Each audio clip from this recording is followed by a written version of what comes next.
बिस्मिल्लाहिर्रहमानिर्रहीम, अस्सलामु अलैकुम। लाखों करोड़ों दुरूदो सलाम मोहम्मद मुस्तफ़ा सल्लल्लाहु अलैहि वसल्लम और आले मोहम्मद पर। मैं हूँ उमर दराज गोंदल और आप मेरा यूट्यूब चैनल देख रहे हैं।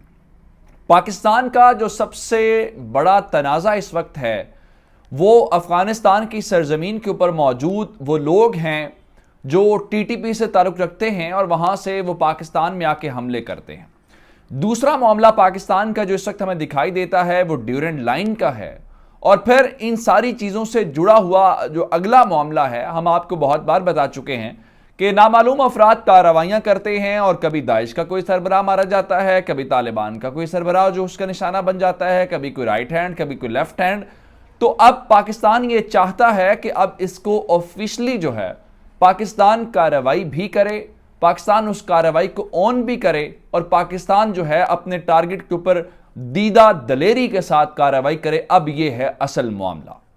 लेकिन ये सारी चीजें इतनी आसान नहीं हैं। आज पाकिस्तान की जानिब से बाकायदा पॉलिसी जो है उसका इजहार और ऐलान कर दिया गया है और जो तालिबान ने अब तक पाकिस्तान को बताया है वो भी कौम को बता दिया गया है कि भाई ये है मामला, जो तालिबान कह रहे हैं, जो बोल रहे हैं, तो ये चीज़ें हो सकती हैं और ये चीज़ें नहीं हो सकती। दूसरी जानिब आज जहां पे मेल मुलाकातें उनकी मगरिब के अंदर हुई, उसी तरह से अमेरिका के नुमाइंदों के साथ या यूरोपीय यूनियन के साथ, तो आज उनके लिए एक अच्छी खबर ईरान से भी आई है। चूंकि उनके यहाँ मुश्किलात हैं इस वक्त बिजली की, उनके यहाँ मुश्किलात हैं जो आम आदमी पेट्रोलियम मसनूआत को लेके, तो ईरान ने आज उनको एक 3 महीने के लिए इंटरिम रिलीफ फराहम किया है, जिससे कम से कम थोड़े अरसे के लिए ज़रूर उनको आसानी मिल जाएगी या उनको एक मदद जो है वो हासिल हो जाएगी। ये क्या फ़र्क डालेगा ओवरऑल, ये तमाम तफसीलात आपको इस वीडियो के अंदर दूंगा। लेकिन अगर आपने अभी तक चैनल सब्सक्राइब नहीं किया और आप चाहते हैं कि आपको मुस्तनद और बरवक्त खबरें मिलती रहें तो हमारा चैनल सब्सक्राइब कर लीजिए, बेल आइकन के ऊपर क्लिक कर लीजिए ताकि हमारी आइंदा आने वाली वीडियोज़ जो हैं वो बर वक्त आप तक पहुँचते रहें।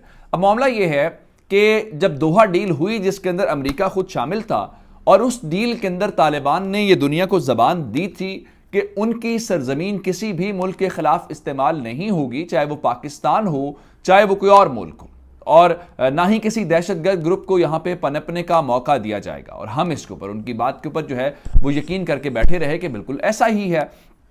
लेकिन थोड़े वक्त के साथ जब ये मामला उस तरह हल नहीं हुआ तो हमारे दोस्त चीन ने भी हमें कहा कि अगर आप ये कहते हैं कि आपका इनके ऊपर असर और रसूख है, अगर आप कहते हैं कि आपके इनके ताल्लुकात अच्छे हैं, तो फिर इनके साथ खुल के बात कीजिए। इनको कहिए कि एक तो ये एलिमिनेट करें TTP को, दूसरा उनकी लीडरशिप को पकड़ें, तीसरा ये पाकिस्तान के हवाले करें। तो पाकिस्तान ने एट द एंड उनको ये कह दिया कि आप ये काम जो है इसको ख़त्म करें। अब आप या फैसला कर लें आप हमारे साथ रहेंगे या फिर आप फैसला कर लें कि आप इनको रखेंगे। अब बात यहां तक रहती तो शायद कुछ का हल निकल आता, लेकिन इस दौरान एक नया तमाशा खड़ा हो गया और वो था ड्यूरेंट लाइन का। और ड्यूरेंट लाइन के ऊपर ये एक मैसेज ये आया कि शायद तालिबान पाकिस्तान को कन्फ्रंट कर रहे हैं और वो पाकिस्तान के साथ लड़ने के लिए तैयार हो गए। पाकिस्तान ने फिर तहम्मुल का मुजाहिरा किया और पाकिस्तान ने कहा नहीं, हम बातचीत के जरिए मसले का हल निकालना चाहते हैं। और एट द एंड जो है वो तालिबान ने यही बात मान ली और कहा जी हम बातचीत से मसले का हल चाहते हैं। और पाकिस्तान तो पहले ही चाहता था। अब पाकिस्तान ये कह रहा है कि हमने तकरीबन बाढ़ मुकम्मल कर ली है, कोई 20 किलोमीटर रह गए हैं या 21 किलोमीटर जो, या कोई 50 किलोमीटर आप कर ले, जो बाढ़ रह गई है वो भी हम बाहमी रजामंदी के साथ लगा लेंगे। आज ये मालूम हुआ है कि जो बॉर्डर है हमारा ईरान वाला, वहां पे मामला थोड़ा भी रहता है और उस बॉर्डर के ऊपर 200 किलोमीटर की बाढ़ पाकिस्तान लगाना चाहता है। अब इस सारे मामले के दौरान एक और काम शुरू हो गया। बाढ़ वाला मामला आजकल दब गया है। आपने देखा होगा कि ना बाढ़ के ऊपर कोई बयानात आ रहे हैं, ना बाढ़ के ऊपर कोई फुटेज आ रही है, ना बाढ़ के ऊपर कोई तस्वीर आ रही है। और पाकिस्तान तो पहले ही खामोश था, तो ये मामला दब गया। इसके साथ एक और मामला शुरू हो गया। वो मामला नामालूम अफराद की कार्रवाइयों का था। और वो नामालूम अफराद जो हैं वो कभी कुन्नड़ के अंदर, कभी नंगरहार के अंदर, कभी किसी जगह के ऊपर। हमने देखा जी आज ये दुश्मन मारा गया, आज TTP वाला मारा गया, आज दाइश वाला मारा गया, आज BLA वाला मारा गया। तो ये सिलसिला शुरू हो गया। और मैंने ये आपको कहा था ये कॉम्प्लेक्स सिचुएशन है।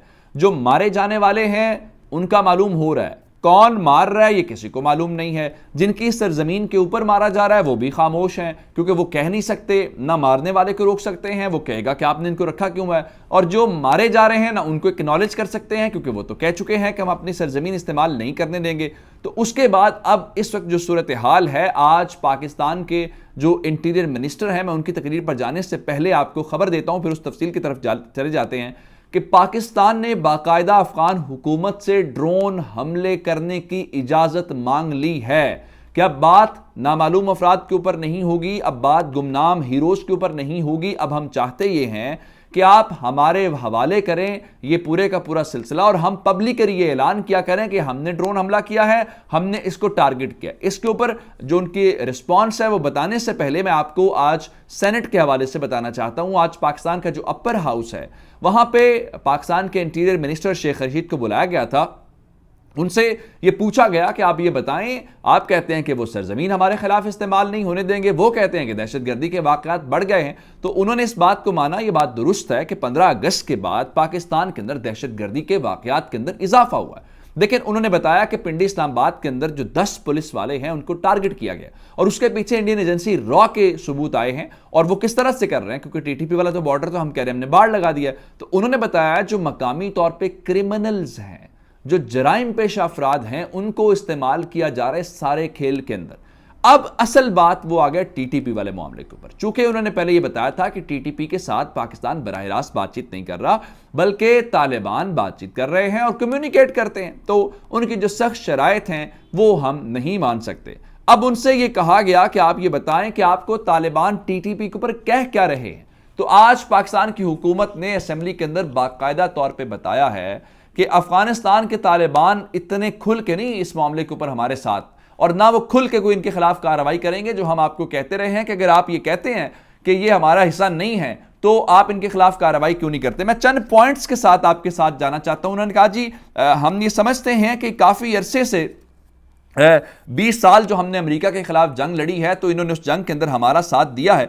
शायद ये वही पॉइंट्स हैं जो पाकिस्तान के कंसर्न्स हैं, जिस वजह से रशिया के अंदर भी मीटिंग्स हो रही हैं, उनके भी ऐसे ही कंसर्न्स हैं। पाकिस्तान के साथ भी रब्ता हो रहा है। अगले महीने जो है वो फरवरी के अंदर बीजिंग के अंदर भी शायद कोई कंसेंसस के साथ जो है वो ऐलान किया जाएगा। पहली बात तो यह है जनाब, आज उन्होंने ये माना है कि तालिबान टीटीपी वाले उनसे अलग नहीं है। ये बात मैं क्यों कह रहा हूं, उन्होंने माना।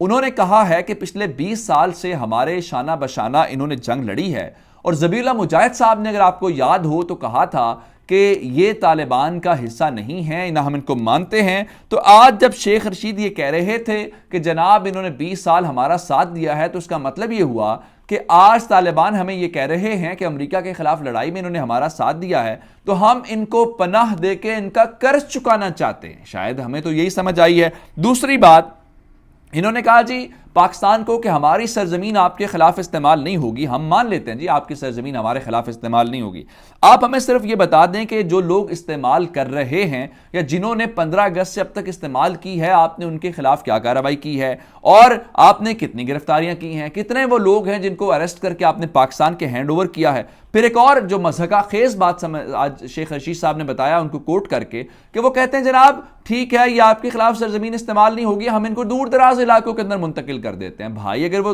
दूर दराज इलाकों के अंदर चले जाएंगे तो क्या गारंटी है कि हमारे खिलाफ वो हथियार फेंक देंगे, वो हमारे खिलाफ लड़ेंगे नहीं, और वहां पे उस तरह की वो प्लानिंग्स नहीं करेंगे, ट्रेनिंग नहीं करेंगे, उसके बाद पाकिस्तान में आके अटैक करेंगे। ये तो ऐसे ही है जैसे आप कहें कि मौत सामने आ रही हो और कबूतर जो है वो बिल्ली को देख के अपनी आंखें बंद कर ले, उसका ख्याल ये हो कि उसकी जान बच जाएगी। इस तरह तो नहीं हो सकता। अब अगली बात जो उन्होंने की है, एक और उन्होंने कहा कि अब एक और जो खुल के उन्होंने बात की, हमें घबराने डरने की जरूरत नहीं है, हमने बातचीत की है, वाया वो तालिबान के वाया की हो, लेकिन जो लोग रियासत के साथ टकराना चाहते हैं, रियासत बिल्कुल तैयार है, रियासत उनसे साथ टकराएगी। रियासत जिस तरह यही फवाद चौधरी ने कहा था, जो लड़ने वाले हैं, जो लड़ने की ख्वाहिश रखते हैं, हम उनके साथ लड़ेंगे, और रियासत इस बारे में कोई हेजिटेट नहीं करेगी। एक अच्छी बात है कि रियासत ने कोई ऐसा जेस्चर नहीं दिया जहां पे ये लगे कि रियासत कमजोर है या रियासत उनसे डर रही है या रियासत चाहती है बातचीत। रियासत दोनों चीजें कर रही है, बातचीत भी कर रही है, रियासत जहां पे लड़ने की बात है वो भी कर रही है। अब एक और बात जो ईरान के स्पेशल रिप्रेजेंटेटिव हैं फॉर अफगानिस्तान, उनकी जानिब से आज एक स्टेटमेंट आई है, ट्वीट किया उन्होंने। उसमें उन्होंने बताया यह है कि ईरान की गवर्नमेंट ने उनसे रिक्वेस्ट की थी, अफगानिस्तान की गवर्नमेंट ने उनसे रिक्वेस्ट की थी कि हमारी जो पेट्रोलियम मसनूआत है उनकी ज़रूरियात पूरी करने के लिए आप हमें अफगानिस्तान से जो इंपोर्ट्स करने की इजाज़त दीजिए। तो उन्होंने बताया है कि 3 महीने के लिए इंटरम बुनियाद के ऊपर ईरान की गवर्नमेंट ने अफगानिस्तान को अब डीजल इंपोर्ट करने के लिए उनको परमिट दे दिया है, उनको इजाज़त दे दी है, जिससे उनको इस सर्दी के अंदर या ओवरऑल जो है वो रिलीफ मिलेगा। ये तालिबान की रिक्वेस्ट के ऊपर किया गया और हाल ही में हमने देखा है कि ईरान के अंदर उनके अंदर कोई बेहतरी आई है। चलिए, इससे ईरान का भी फायदा होगा, उनका भी फायदा होगा, तो ये तो एक अच्छी डेवलपमेंट है। मजीद अपडेट्स लेके आपकी खिदमत में